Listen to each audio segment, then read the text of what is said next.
All of you.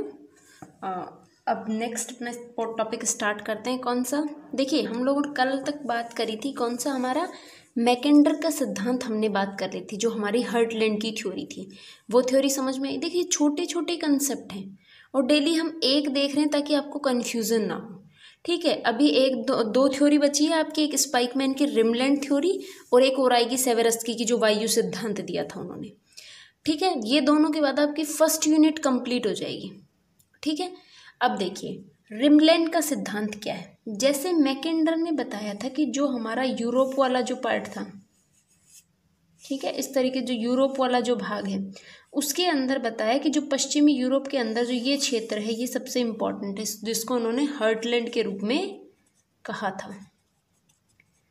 ठीक है, rimland मतलब स्पाइकमैन ने जो सिद्धांत दिया, इन्होंने कहा कि जो हर्टलैंड है, जो ये हृदय स्थल सिद्धांत इन्होंने बताया था, ये सबसे शक्तिशाली ना हो करके जो इस क्षेत्र के चारों तरफ का जो क्षेत्र है, जो इसकी तरफ जो चारों तरफ फैला हुआ जो भूभाग है, जिसको इन्होंने क्या नाम दिया? रिमलैंड। ठीक है, ये वाला जो क्षेत्र है ये सबसे शक्तिशाली क्षेत्र इन्होंने माना। ठीक है, इतनी चीज क्लियर हुई। देखिए, जो स्पाइकमैन थे इन्होंने रिमलैंड का सिद्धांत दिया, जिसमें इन्होंने क्या बताया कि यूरेशिया पर कोई अधिकार कर लेता है। जैसे मान लीजिए ये आपका यूरेशिया वाला क्षेत्र है और यूरेशिया पर अधिकार के पश्चात आप विश्व पर अधिकार प्रस्तुत कर सकते हो, पूरे विश्व पर आप अधिकार कर सकते हो। उन्होंने जो हर्टलैंड था उसके चारों तरफ का जो क्षेत्र था उसको रिमलैंड कहा, और उसी को उन्होंने क्या कहा, जो ये वाला क्षेत्र है इसको, कि ये सामरिक दृष्टिकोण से ये महत्वपूर्ण क्षेत्र इन्होंने बता दिया, जो ये रिमलैंड वाला क्षेत्र था। देखिए, हर किसी की जो थ्योरी है उसमें एक ही चीज़ इंपॉर्टेंट होती है। जैसे रिमलैंड में क्या कहा कि चारों तरफ का जो क्षेत्र है ये वाला इंपॉर्टेंट है, और जो आपका वो था कौन सा हर्टलैंड था, उसमें जो ये बीच वाला जो क्षेत्र था ये सबसे शक्तिशाली इन्होंने बता दिया। हर जो थ्योरी है उसमें एक कंसेप्ट को पकड़ना है और उसी कंसेप्ट के चारों तरफ आपकी थ्योरी घूमेगी। ठीक है, अब देखिए स्पाइकमैन के बारे में अगर बात करें तो जो स्पाइकमैन की इंट्रोडक्शन देखें तो ये जो है एक येल विश्वविद्यालय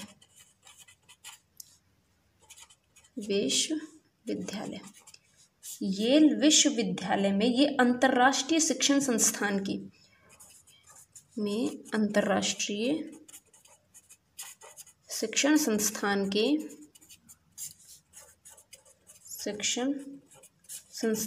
निदेशक थे। शिक्षण संस्थान के निदेशक ये थे। येल विश्वविद्यालय में अंतर्राष्ट्रीय शिक्षण संस्थान के कौन थे निदेशक? स्पाइकमैन। हमने हर जो ऑथर है उसके बारे में थोड़ा थोड़ा पढ़ा है कि उसकी जो इंट्रोडक्शन, उसकी जो बायोग्राफी है उसके बारे में भी हमने देखा। ठीक है, इन्होंने क्या किया कि राजनीतिक भूगोल की जो व्याख्या की, राजनीतिक भूगोल की व्याख्या में इन्होंने देश की सुरक्षा नीति को इम्पोर्टेंट तत्व माना कि कोई भी राज्य होता है उसकी विदेश नीति जो होती है वो उसकी मतलब किसी भी राज्य की विदेश नीति उसकी भौगोलिक तत्वों पर निर्भर करती है। ये किसने कहा? स्पाइकमैन ने कह दिया। स्पाइकमैन ने अपनी एक बुक लिखी, the geography of the peace. ठीक, ये बुक इन्होंने लिखी, स्पाइकमैन ने ये बुक लिखी। इसका प्रकाशन इनकी मृत्यु के बाद, इस बुक का प्रकाशन हुआ इनकी मृत्यु के बाद 1944 के अंदर। देखिए, ये जब थ्योरी आती है तो आपके एग्जाम के अंदर एक थ्योरी उठा के दे देते हैं कि स्पाइकमैन की रिमलैंड थ्योरी को स्पष्ट कीजिए। तो उसमें क्या आप रिमलैंड का ये तो है नहीं कि इसी चीज़ को बार बार रिपीट करेंगे, और बुक में भी आप देखेंगे इतनी लंबी ये थ्योरीज नहीं है।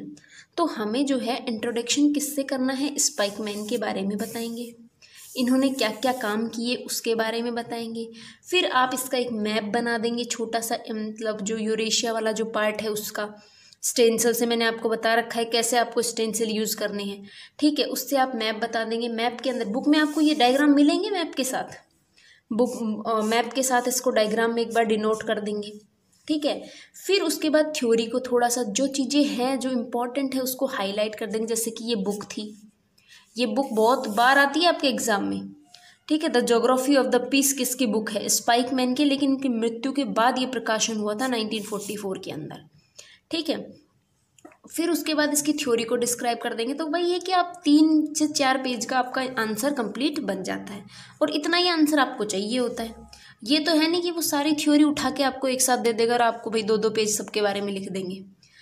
इस तरीके से आप अपने क्वेश्चन का फॉर्मेट तैयार करेंगे, ठीक है, और उस फॉर्मेट के अकॉर्डिंग आप अपना आंसर लिखेंगे। ठीक है। इसमें क्या क्या हुआ, इन्होंने क्या किया, जैसे उन्होंने कहा था, मैकेंडर ने कहा था कि जो यूरेशिया पर शासन करेगा वो हर्टलैंड पर, जो हर्टलैंड पर जो विश्वद्वीप पर अधिकार करेगा। ये सारी जो 4 लाइन का जो कंसेप्ट है ना, वो रिमलैंड थ्योरी के अंदर स्पाइकमैन ने भी कहा। इन्होंने कहा कि जो रिमलैंड पर, इसको देखो आप जब आंसर में लिखेंगे तो ब्लैक पेन से इसको हाईलाइट करके लिखेंगे और इन्वर्टेड कॉमास में लिखते हुए चलेंगे, ताकि आपका जो आंसर है वो थोड़ा अच्छा लगे एग्जामिनर को पढ़ने में। देखिए, जो रिमलैंड पर शासन करता है वह यूरेशिया पर अधिकार करता है। ठीक है। जो यूरेशिया पर शासन करेगा, जो यूरेशिया पर शासन करता है या फिर शासन रखता है, आप लिख देंगे। ठीक है। वह संसार के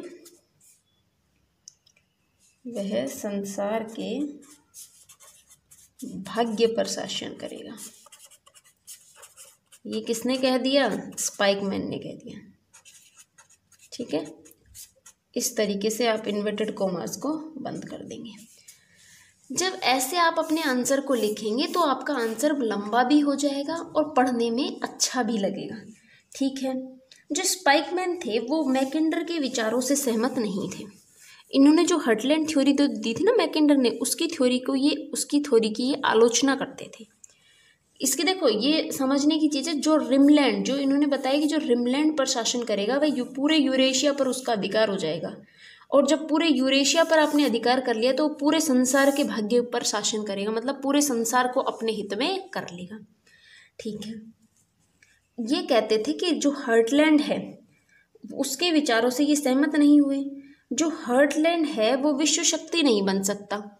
ये कौन कहते थे? हमारे मैकेंडर ने, जो स्पाइकमैन ने, इन्होंने कहा कि जो मैकेंडर की जो हर्टलैंड थ्योरी थी और जो हर्टलैंड क्षेत्र बताया था, इस क्षेत्र के ऊपर अधिकार करने से आप विश्व शक्ति नहीं बन सकते, विश्व शक्ति नहीं बन सकता। ठीक है। क्यों नहीं बन सकता? क्योंकि जो जलवायु दशाएं हैं, आप जानते हैं इस चीज़ को कि जो हमारा उत्तरी यूरोप वाला जो भाग है उसकी जलवायु कितनी ठंडी है, क्योंकि उस क्षेत्र की जलवायु दशाएं, वहाँ पर मिलने वाले जो जितने भी खनिज होते हैं, कोयला, लोहा, क्योंकि ये तो बेसिक चीज़ें हैं, खनिज तेल, इनके पर्याप्त भंडार इस क्षेत्र के अंदर नहीं है। स्पाइकमैन कहते हैं कि जो हर्टलैंड वाला जो क्षेत्र इन्होंने इम्पोर्टेंट बताया कि वो विश्व शक्ति बन सकता है, तो वो विश्व शक्ति नहीं बन सकता। क्यों नहीं बन सकता? एक तो वहाँ की जलवायु दशाएं सबके अकॉर्डिंग नहीं है। दूसरी चीज़, उस क्षेत्र के अंदर कोयला, लोहा, खनिज तेल, इनके भंडार नहीं हैं, और कोई भी एक क्षेत्र, उसकी अर्थव्यवस्था जब चलती है तो वो इन्हीं चीज़ों से चलती है। जब इन चीज़ों पर ही उसका अधिकार नहीं है, जो ये चीज़ें ही वहाँ पर उपलब्ध नहीं है, तो वो क्षेत्र विकसित कैसे माना जा सकता है? ये किसने कहा? स्पाइकमैन ने कहा है ये सारी चीज़ें। ठीक है। और जब कोई क्षेत्र भौगोलिक दृष्टि से ही उपयुक्त नहीं है तो वहाँ पर कोई कैसे, मतलब एक तरीके से विश्व शक्ति बन सकता है? कौन कह रहा है? ये स्पाइकमैन कह रहा है। अब बताइए, अब ये कहते हैं कि जब रिमलैंड है, रिमलैंड वाला जो क्षेत्र है, रिमलैंड में उन्होंने यूरोप के संपूर्ण देश, रिमलैंड क्योंकि देखो चारों तरफ फैला हुआ क्षेत्र बताया, तो यूरोप के सारे देश हो गए, यूरोप के सभी देश इसके अंदर आ गए। उसके बाद में अरब, इराक, ईरान, अफगानिस्तान, पाकिस्तान, भारत, दक्षिण पूर्वी एशिया, चीन, कोरिया, पूर्वी साइबेरिया, इन सब को इन्होंने रिमलैंड में शामिल कर दिया कि जो देश इस क्षेत्र पर अधिकार कर लेगा ना, रिमलैंड पे, रिमलैंड के अंदर देखो इन्होंने चीन, पाकिस्तान, अफगानिस्तान, भारत, कहाँ तक ये पहुँच गए। जब इस पे अधिकार कर लेगा तो वो पूरे जो है पूरे उस पर अधिकार, अपना विश्व पर अधिकार कर सकता है। इतनी चीज़ क्लियर हुई, ठीक है। इस सिद्धांत की व्याख्या भी बहुत हुई, बहुत अलग अलग विद्वानों ने इसकी अलग अलग व्याख्याएं प्रस्तुत की, ठीक है। फाइनल कंक्लूजन ये निकला कि जो हर्टलैंड थ्योरी थी, वो जो मैकिंडर ने हर्टलैंड थ्योरी दी थी उसको भी मान्यता मिली, और रिमलैंड जो थ्योरी थी किसने दी, अपने स्पाइकमैन ने, इनकी थ्योरी को भी महत्वता मिली। और ये दोनों थ्योरीज आपको आपकी सिलेबस के अकॉर्डिंग पढ़नी है, ठीक है। ये आपकी थी कौन सी, रिमलैंड थ्योरी, जो किसने दी है, स्पाइकमैन के द्वारा दी गई है, ठीक है। बाकी जो एक थ्योरी आपकी बच गई है वो हम नेक्स्ट क्लास में डिस्कस करेंगे। आज के लिए बस इतना ही, थैंक यू।